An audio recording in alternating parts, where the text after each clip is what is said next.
You have to help me. She cried on my doorstep. I thought we were a family. I laughed. Were we a family when you were sleeping with your dealer while I was in rehab? Or were we not officially together then? Her face went pale. The silence was perfect. So, me and my ex or girlfriend, I guess, were one of those couples. The kind you hear about and think, man, just figure it out already. We were solid for 8 long years. The kind of forever you plan your life around. Then the last 4 years have been a chaotic mess of on again, off again. The one thing that's kept us tethered, though, is our daughter. She's the constant in all this. This past year, things got really bad. But in a weird way, it also brought us closer. I developed a pretty serious drug problem. I'm not proud of it. I was disappearing. Out for days at a time. Just completely gone. And somewhere in my spiral, her walls came down. Instead of being the final nail in the coffin, my addiction made her worry. Really worry. The late night calls weren't angry anymore. They were scared. For the first time in a long time, it felt like she was seeing me as someone worth saving. Not someone to fight with. During this time, she was seeing some guy I couldn't stand. The feeling was mutual. Mostly because he knew she and I were still hooking up whenever we got the chance. It was messy. But as I hit my rock bottom and decided to go to rehab, we had a serious talk. It was one of those make or break conversations. I told her I was ready to do this. To get clean. But I couldn't do it for a maybe. I needed a promise. The pact was simple. She had to break up with him for good. No more contact. No more backup plan. While I was away getting my shit together. She was supposed to be cutting ties and getting ready for a real fresh start. The deal was, I come home clean. I move back in. And we finally become the family we were always supposed to be for our daughter. She looked me in the eyes and agreed. She promised. Rehab was hell. But that promise was the only thing that got me through. Every phone call. Every letter. It was all focused on that future. She told me she'd ended it with the other guy. I could hear what sounded like relief in her voice. And I held on to that. I was doing my part. The hardest thing I've ever done. And I truly believed she was doing hers. Walking out of that facility felt like walking into a new life. The drive home was the longest I'd ever known. When I walked through that front door and dropped my duffel bag on the floor, I let out a breath I felt like I'd been holding for a year. She was there. Our daughter was there. I was moving back in. This was it. This was day one of the rest of our lives. I looked around our home and thought, finally, the fight is over. We made it. The first couple of weeks were exactly what I had been dreaming about in rehab. We were cooking dinner together, taking our daughter to the park, falling asleep watching movies. It felt normal, stable. But then, the little thing started. A slight shift in the atmosphere. Like the pressure dropping before a storm. I couldn't put my finger on it. But the feeling of being home started to be replaced by a feeling of being a guest in someone else's life. The first major red flag was her phone. It was like a new limb shed grown. It was always in her hand, on her lap, or face down on the table next to her. If she went to the bathroom, the phone went with her. One time I went to pick it up to check the time and she practically lunged across the couch to grab it, laughing it off with a weird, high-pitched, I got it. Her sleep schedule got bizarre, too. She'd be wide awake until 4 a.m., cleaning or just scrolling on her phone in the dark. And then she'd be completely out of it until noon. I knew the signs. I just didn't want to believe they applied to her. My mind started to race. Was this my fault? Was I just being a paranoid ex-addict? Projecting my own history of deceit onto her.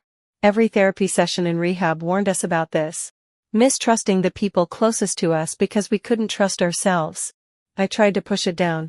I told myself I was crazy. That I was looking for trouble because a peaceful life felt too unfamiliar. I was so desperate for our pact to be real that I was willing to ignore the knots in my stomach.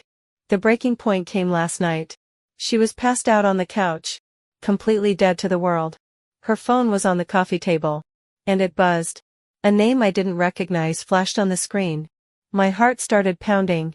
This was it. The moment where I either choose to trust her blindly or cross a line. There's no coming back from.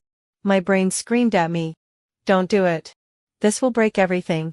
But my gut quietly whispered. It's already broken. You just need to see the proof. I picked up the phone. Her password was still our daughter's birthday. The first thing I found was a conversation confirming my worst fears about her behavior. She was on meth. Messages about picking up. About how good the last batch was. The woman who cried on the phone with me, terrified I was going to die from my addiction, was using. The hypocrisy was a punch to the gut. Then I found the other message thread. The one from the guy who'd buzzed her phone. I scrolled up. My thumb shaking. It was her dealer. It started out businesslike and then quickly turned sexual. I saw a dick pic head sent.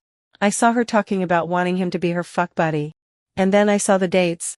She admitted they had slept together, saying it happened one time in March. My mind tried to justify it. March. I was still in rehab then. It was bad. But it was in the past. But I kept scrolling. The sexting hadn't stopped. There were messages from last week. From the day before. From that very morning while I was in the kitchen making coffee for us. It wasn't one time. It was a continuous, ongoing thing happening under my own roof. While I was sitting right there, believing we were building our future. I didn't wake her up by shouting. I didn't have the energy for that. I just walked back into the living room and stood there. Her phone held loosely in my hand. Screen still lit up with the evidence. The silence eventually woke her. She blinked a few times. A groggy smile starting to form until she saw what I was holding. The color drained from her face. She sat up straight. Instantly wide awake. "Who is he?" I asked. My voice was flat. "Dead." She immediately went on the defensive. Snatching the phone from my hand. "You went through my phone. What the hell is wrong with you? Answer the question." The excuses came out in a torrent. First. It was minimization. "It's not what you think. It only happened one time. That one time in March." Her voice was pleading. But my brain was already replaying the sex from yesterday. I just shook my head. And her story shifted. It moved from minimizing the act to invalidating my right to be hurt by it. "Look. We weren't even together," she said. Her tone getting louder. "We weren't officially back together. I was alone. I didn't know what you were gonna do. If you were really gonna stay clean this time." I was bored. The word bored hit me like a physical blow. While I was in a facility, fighting through withdrawals, going to therapy, and clinging to the promise of our future, she was bored. That was her justification for breaking the one rule we had. That was her reason for sleeping with the guy who was also supplying her with meth.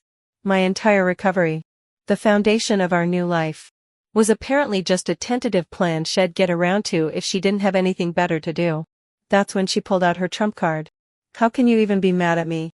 she said, her eyes flashing with a strange mix of anger and self-pity. "You disappeared for days. Sometimes weeks. I had no idea if you were alive or dead while you were out doing God knows what. I forgave you for that. For all of that. And you can't look past this." And just like that, the conversation was no longer about her actions. It was about mine. My past mistakes were being used as a shield for her current ones. The scales were being balanced in her head. And somehow, my addiction canceled out her betrayal. In her mind, she had forgiven me for something so huge that this little thing, sleeping with her dealer while promising to wait for me, shouldn't even be an issue. She is adamant that what she did was not cheating.